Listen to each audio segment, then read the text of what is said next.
In March, at a specialty auction in Indiana, a covered soup bowl sold for $12,075. It came out of a sale of more than 3,000 pieces of secondhand dinnerware. Every single lot sold. The whole thing made $182,000 in an afternoon. That bowl was ivory. And ivory, according to Oak Ridge Associated Universities, is the second most radioactive color the factory ever made. So the most expensive piece of dinnerware in that room was a radioactive one. And the same pattern is sitting in 10,000 kitchen cabinets across America right now, holding potatoes. That's Fiestaware, made in Newell, West Virginia. And if the red ones came down to you, two things are true at the same time. The first is that up to 14% of that glaze by weight is uranium oxide. A single dinner plate holds about 4.5 grams of it, sitting in a layer 0.2 of a millimeter thick, about the thickness of a sheet of paper. And the Environmental Protection Agency's written position is that you should not eat off it. The second is that some of these plates are worth more than the china cabinet they're standing in. Both of those come from the same fact. Let me show you how to tell which pieces you've got. Turn the piece over. If it says Fiesta, and the color is that deep orange red, and the piece was made between 1936 and the early 1970s, it contains uranium. The reds from 36 to 43 are the strongest. There's a second, weaker generation from 59 onward, and we'll get to why. If it's chipped, cracked, or the glaze is worn through, stop using it now. That's not me. That's the Environmental Protection Agency, and I'll read you their exact words later. Now the other half. The New York Times called Fiesta the most collected brand of china in the United States. That was in 2002, and the market has only tightened since. But before we go any further, let me lower your expectations, because almost everything written about this online is written by somebody selling something. Most Fiesta is worth tens of dollars. A common piece, in a common color, in decent condition, is a $20 plate. Good vintage pieces run into the low hundreds. The results that make headlines, the four-figure ones, the $12,000 ones, are specific colors in specific shapes, made in very short windows, and most people who own Fiesta will never have one. I'm going to tell you exactly which ones those are. But if you're hoping the stack in your grandmother's cabinet is a retirement fund, it almost certainly isn't. It's more likely to be a decision about whether you keep eating off it. And while you're going to look, leave a comment and tell me where you're watching from and what color you've got. Red, ivory, turquoise, or a cabinet full of all of them. I read everyone. Right, to understand any of this, you need to know how it got made. 1871, East Liverpool, Ohio, on the banks of the Ohio River. Two brothers, Homer Laughlin and Shakespeare Laughlin, put up a small pottery with two kilns, Laughlin Brothers Pottery. 5 years later, at the Centennial Exposition in Philadelphia, they took a prize for the best whiteware in America. That's the whole company at the start. 2 kilns and a medal. Over the next 60 years, it grew into one of the largest potteries in the country. But the thing it would be remembered for, the thing sitting in your cabinet right now, hadn't been designed yet. The man who would design it was still a boy in England. Frederick Hurton Red was born in 1880 in Staffordshire, the clay country, the heart of English pottery. He served a 5-year apprenticeship under his own father at the Brownsfield Pottery in Burslem and took classes at the Wedgwood Institute. That is about as deep a pedigree as the trade offers. In 1902, he emigrated to the United States and spent the next 25 years moving through the American ceramics world. Roseville Pottery, his own studio, Reed Pottery, from 1913 to 1917. Teaching, writing. He was not a factory man. He was a major figure in the arts and crafts movement, and his work hangs in the Metropolitan Museum of Art. In 2012, a 4-tile panel he made in 1910 as a gift for a friend sold at auction for $637,500, at the time a record for any American ceramic work. In 1927, Homer Laughlin hired him as art director. He held the post until he died of cancer in 1942. And the thing he is actually remembered for is not in a museum. It's the plate you ate cereal off at your grandmother's house. Reed designed it in 1935. Concentric rings, Art Deco lines, no pattern, no flowers, no gold rim, just shape and color. It debuted in January of 1936 at the Pittsburgh China and Glass Show. 5 colors. Understand what year that is? 1936. The country is 7 years into the Depression, and here is a line of tableware that is cheap, bright, and sold by the piece. So you could buy 1 cup this week and 1 plate next month and mix the colors however you liked. It was an enormous success almost immediately. And the color that defined it, the one people bought first and remember longest, was the red. That orange red was very hard to make. Conventional ceramic pigments couldn't hold it. Fire them hot enough to vitrify the glaze and the color burned out. What survived the kiln and came out brilliant was uranium oxide. So that's what the industry used, and I want to be fair to Homer Laughlin here. This was not some rogue decision. Uranium oxide was a standard, ordinary, off-the-shelf industrial colorant. It was cheap, it was legal. Federal rules of the era permitted glazed ceramic tableware to contain up to 20% source material by weight. Fiesta Red came in at up to 14, and the other brands did exactly the same thing. Caliente, Early California, Franciscanware, Harlequin, Poppy Trail, Edwin M. Knowles, Vistosa. Oak Ridge puts it simply, almost any antique ceramic with a deep orange-red color is likely to be radioactive. Fiesta just outsold all of them. One detail people get wrong constantly, so let's be exact. It was not in every color. Uranium gave you the red, and it's in the ivory as well. That one was made with natural uranium too. Oak Ridge says the radioactivity of both is easily detectable, but the red is head and shoulders above the ivory. The cobalt blue and the turquoise get their color from cobalt and copper. They are not radioactive at all. They have a different problem. We'll come to it. So here's your first checklist, 3 things, and you can do all of them standing at the cabinet. 1, turn it over and read the mark. 2, look at the color, not the shape. Deep orange-red is the strong one. Cream ivory is the overlooked one. Cobalt and turquoise are not radioactive. 3, run your finger around the rim and the base, feeling for chips and for that fine web of cracks in the glaze. Because that changes the answer completely, and I'll show you why. Now, how radioactive is it actually? This gets misreported more than almost anything in the antiques world, so here are the real measurements from the Oak Ridge Associated University's Museum of Radiation and Radioactivity. Hold a Geiger counter against the face of a red plate. Gamma radiation reads between 0.5 milliroentgen and 15 milliroentgen per hour.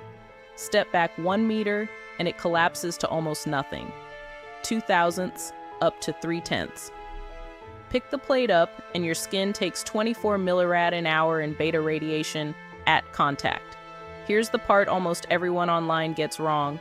You will read that eating off these plates gives you about 40 millirems a year, comfortably under the 100 millirems the Nuclear Regulatory Commission allows for a member of the public, and that number is correct. But it is only the swallowing. 40 millirems is the dose from uranium that leaches out of the glaze and into your food.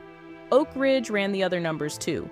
Drink your tea from a red Fiesta cup every day, and the dose to your lips is 400 millirems a year. To your fingers, 1,200. Both of those are over the public limit, not marginally. 4 times and 12 times over. That is the difference between swallowing it and touching it. And it is why the advice is what it is. For scale, the average American absorbs about 620 millirems a year from everything combined, and roughly half of that is natural background, radon. Cosmic rays, the potassium in a banana. So this is not a plate that will hurt you across a room. It's a plate you shouldn't be handling and drinking from every single day for 40 years. And here is the honest counterweight, because it matters. In nearly 90 years, there is no recorded case of anyone becoming ill from using or manufacturing radioactive Fiestaware. Not one. So what actually gets the uranium out of the glaze and into you? Acid. In 1992, Landa and Councell published a study in the journal Health Physics.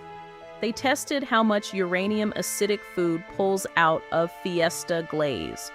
The figures ranged from 24 times up to 1,600 times the level considered safe for drinking water. 1,600 times. Now think about what actually went on these plates. Tomato sauce, vinegar dressing, citrus, pickles, rhubarb. This is American home cooking in the mid-century, and a great deal of it is acidic. And the second factor is damage. The uranium sits in that 0.2 of a millimeter of glaze. While the glaze is intact, it stays there. Chip it, craze it, wear it thin with 60 years of scrubbing, and there's nothing between the uranium and your food, which brings us to the Environmental Protection Agency, whose position on this is not ambiguous. I'm going to read it exactly as they wrote it. Do not use ceramics like antique orange-red Fiestaware or Vaseline glass to hold food or drink. They can chip, and you can ingest particles of uranium with your food or drink. Dispose of any broken radioactive antiques. That's the government of the United States telling you to throw away a broken red plate. And then, in 1943, the red stopped. Not because anyone worried about the plates, because the country needed the uranium.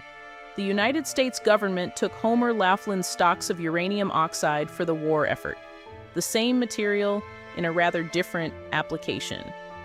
The most popular color in American tableware was discontinued because it was made of the ingredient in the atomic bomb. 3 years later, the Atomic Energy Act of 1946 formalized it, ending private and commercial use of uranium outright. So there's a 16-year hole in the middle of this story. From 1943 to 1959, there is no red Fiesta. If you own a red piece, it was made either side of that gap, and which side it falls on changes both how radioactive it is and what it's worth. March 1959, the Atomic Energy Commission begins licensing China and pottery manufacturers, Homer Laughlin among them, to buy depleted uranium oxide. Depleted uranium is what's left after the fissile material has been taken out. It is still uranium. It is still radioactive. It is simply less so. So the red came back and it ran on depleted uranium from 59 to 69, and then in the Fiesta ironstone line through to about 1973. That's the whole uranium era, 1936 to the early 70s. Everything in between contains some. The original Fiesta line was discontinued in 1973. When it came back in 1986 for the 50th anniversary, rose, black, cobalt, white, and apricot, it came back lead-free, and with no uranium in any glaze. Modern Fiesta is completely clean. A plate you bought last year is not radioactive and never was. The company itself changed too. In 2020, it sold its food service division and the Homer Laughlin name to Steelite, and renamed itself the Fiesta Tableware Company. It's still in Newell, West Virginia, still making plates, just not that red. So, the money. Fiesta is, by the New York Times reckoning, the most collected brand of China in America, and the collector market has its own logic that has almost nothing to do with radioactivity. What drives price is scarcity. How long a color was made, and how much of it survived. The single most valuable standard color is medium green, produced only from 1959 to 69, during a stretch when the whole line was contracting. Short window, low output, and 60 years of breakage since. Original pre-43 red sits behind it. Also a short window, for the reason we just covered. Beyond color, its form. Certain shapes were made briefly and pulled. The covered onion soup bowl was retired in the autumn of 1937. after less than 2 years and never even appeared on a Fiesta price list, which is exactly what that $12,000 bowl in Indiana was. So here's your second checklist. 3 things for the money. 1. Color first. Medium green, then original pre-43 red. Short windows, low survival. 2. Then shape. The pieces that were made briefly and withdrawn are the ones that draw serious bidding, and the covered onion soup bowl is the one everybody wants. 3, and this is where people lose money. Look at sold listings, not asking prices. On eBay, filter for sold items. An active listing tells you what one optimistic person wants. A sold listing tells you what somebody actually paid. In this category, the gap between those two numbers is enormous. So here's where it leaves you. Red or orange red, 36 to 43, the strongest. Red 59 to the early 70s, weaker depleted uranium still there. Ivory, radioactive and consistently overlooked. Cobalt and turquoise, not radioactive, but every color made before 1973 carries lead in the glaze, so not radioactive is not the same as safe to eat off. Anything from 1986 onward, nothing to worry about at all. If a piece is chipped or cracked, the EPA's position is that you dispose of it. If it's intact, the dose from eating is under the public limit, but the dose to your lips and fingers day after day is over it. And this is not a problem that ages out. The half-life of uranium-238 is 4.5 billion years. Your grandmother's plate is very nearly as radioactive today as the morning it came out of the kiln in 1936. It will still be half as radioactive when the sun burns out. There's one last thing I find hard to shake. Scientists buy these plates deliberately. A red Fiesta saucer is a cheap, stable, reliable radiation source, so they use them to check that their Geiger counters are working.